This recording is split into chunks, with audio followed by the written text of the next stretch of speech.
यह कहानी है हरिराम की, एक गरीब किसान की जो अपनी जमीन से बहुत प्यार करता है। उसका बेटा अर्जुन और पत्नी गौरी उसके साथ रहते हैं। चलिए देखते हैं उनका जीवन। सांझ का समय है। हरिराम खेत से थका हुआ अपने घर को लौटता है। हरिराम, आज भी तुम खेत से देर से लौटे हो। कुछ खाया भी है या नहीं? गौरी, 2 बीघा जमीन है। कितनी भी कोशिश करे, जोतने में समय लग ही जाता है। बाबा, मैं भी कल से खेत चलूंगा। मैं अब बड़ा हो गया हूँ। अरे बेटा, पढ़ाई जरूरी है। खेत तो जिंदगी भर रहेंगे, लेकिन ज्ञान हमेशा साथ देगा। इसीलिए बेटा, अभी तुम पढ़ाई करो। वहीं दूसरी ओर मुखिया अपने आलीशान हवेली में कुछ योजनाएं बना रहे हैं। कितनी बार कहा है उस हरिराम की जमीन का इंतजाम करो। मेरे खेत से लगी है, पानी की व्यवस्था वहीं से करनी है। मालिक, लेकिन हरिराम तो अपने जमीन का एक टुकड़ा भी बेचने को राजी नहीं है। वह कहता है, यह मेरी रोजी रोटी है, इसे मैं कैसे बेच सकता हूं? राजी तो करना पड़ेगा उसको। बुलाओ उसे, अभी यहां मैं बात करता हूं। मुखिया की मंशा साफ है। वह हरिराम की जमीन हथियाना चाहता है।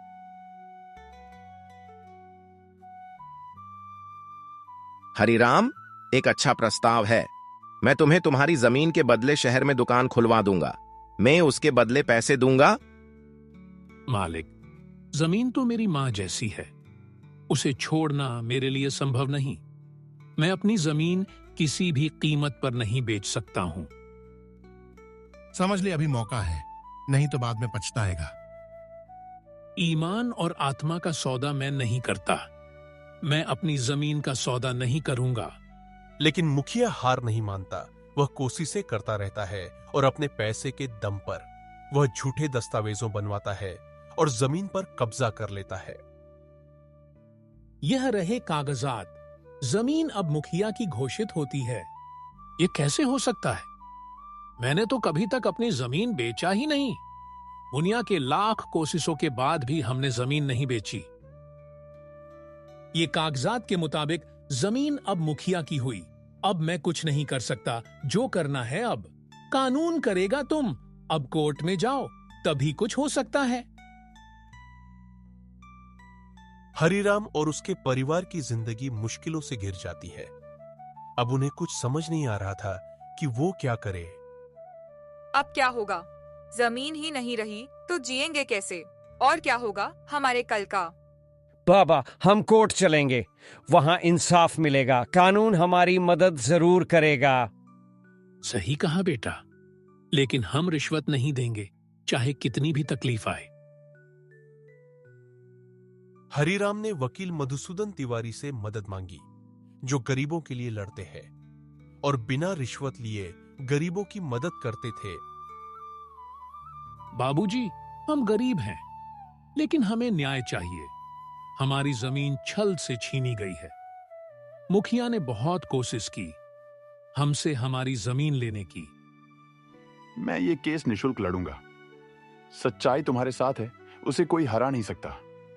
मैं तुम्हें तुम्हारी जमीन वापस जरूर दिलाऊंगा। धन्यवाद साहब। अदालत में सच्चाई के लिए लड़ाई शुरू होती है। मुखिया जी, आपके दस्तावेजों में विरोधाभास है। ये क्या मामला है? तुमने हरिराम की जमीन पर कब्जा किया है। माय लॉर्ड, जमीन बेच दी गई थी। यहां दस्तावेज नकली हैं। हमारे पास पुराने रिकॉर्ड, गवाह और पटवारी की गवाही है। यह जमीन हरिराम की है और आपके दस्तावेज नकली है। मैंने अपनी आंखों से देखा, हरिराम ने जमीन कभी नहीं बेची।